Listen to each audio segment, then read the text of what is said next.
মহামৃত্যুঞ্জয় মন্ত্র হাজারো ধরনের আছে, কারণ এক একজন মুনি ঋষি, কোনো সাধক, কোনো মহাপুরুষ, প্রত্যেকটা সাধক, প্রত্যেকটা মহাপুরুষ তার তার ব্যক্তিগতভাবে লিখেছেন।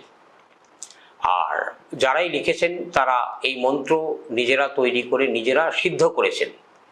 তা তদ্রূপ আমরা ওই মার্কণ্ড ঋষির যেটা আছে, মার্কণ্ডের যেটা অল্প আয়ু ছিলেন, আমার মার্কণ্ড পুরাণের আছে, তা মার্কণ্ড হচ্ছেন শিবেরই একটি অঙ্গরূপ অবতার। তার মার্কণ্ড পুরাণের যে মহামৃত্যুঞ্জয়ের কথা আছে, এটা সচরাচর মানে অনেক প্রচলিত। তা এই মার্কণ্ড পুরাণের আপনি এই শিবমন্ত্র অর্থাৎ মহামৃত্যুঞ্জয় মন্ত্র আপনারা জপ করতে পারেন। ওম ত্র্যম্বকং যজামহে সুগন্ধিং পুষ্টিবর্ধনং উর্বারুকমিব বন্ধনামি ত্র্যম্বকস্যাৎ মামৃতাৎ সোহা। এইবার মামৃতাৎ সোহার ক্ষেত্রটা কি হয়ে থাকে, এটা বিভিন্ন অনুষ্ঠানে দেখবেন ব্যাখ্যায় ভুল দেয়া হয়ে থাকে।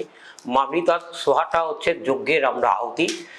আচ্ছা, সোহা দেবী হচ্ছেন, আমরা দেবীকে আমরা এই যজ্ঞের ভাগটা দিয়ে থাকি, অর্থাৎ প্রত্যেকটি যজ্ঞের ক্ষেত্রে দেখবেন সর্বশেষে সোহা উচ্চারণ করা হয়ে থাকে। এবার এই জায়গার ক্ষেত্রে আপনি যেটা মার্কণ্ড পুরাণে আমাদের আছে, তা সেই মন্ত্রটাই আমরা প্রাধান্যতা দিয়ে থাকি, মানে জাগতিকভাবে। এবং হাজারো মহামৃত্যুঞ্জয় মন্ত্র আছে, যারা সাধক আছে তাদের নিজস্ব প্রণালীতে নিজস্ব ইচ্ছা মতো তারা পালন করে থাকেন এবং জপ করে থাকেন। হয়তো দেখা যাচ্ছে কোনো সাধক 5 কোটি বার, 30 কোটি বার, 10 কোটি বার জপ করে সেই মন্ত্রকে সিদ্ধ করেছেন। আর মার্কণ্ড নিজে এই মহামৃত্যুঞ্জয় মন্ত্রকে যিনি সিদ্ধ করেছেন এবং তার অল্প আয়ু থেকে তার দীর্ঘ আয়ু হয়েছে। এবার সেই জায়গার ক্ষেত্রেই আপনার মার্কণ্ড পুরাণের যে মন্ত্রটা আছে সেটাই প্রাধান্যতা। মার্কণ্ড পুরাণের মন্ত্রটা যেটা আমি কিছুক্ষণ আগে বললাম, ওম ত্র্যম্বকং যজামহে সুগন্ধিং পুষ্টিবর্ধনং উর্বারুকমিব বন্ধনামি ত্র্যম্বকস্যাৎ মামৃতাৎ।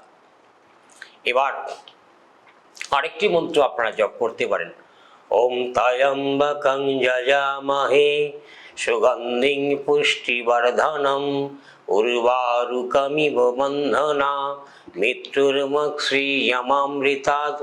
ওম তৎ জুং হং ওম ত্র্যম্বকং যজামহে সুগন্ধিং পুষ্টিবর্ধনং উর্বারুকমিব বন্ধনা মৃত্যুর্মুক্ষীয়মামৃতাৎ। ওম তৎ জুং হং ওম ত্র্যম্বকং যজামহে সুগন্ধিং পুষ্টিবর্ধনং উর্বারুকমিব বন্ধনা মৃত্যুর্মুক্ষীয়মামৃতাৎ।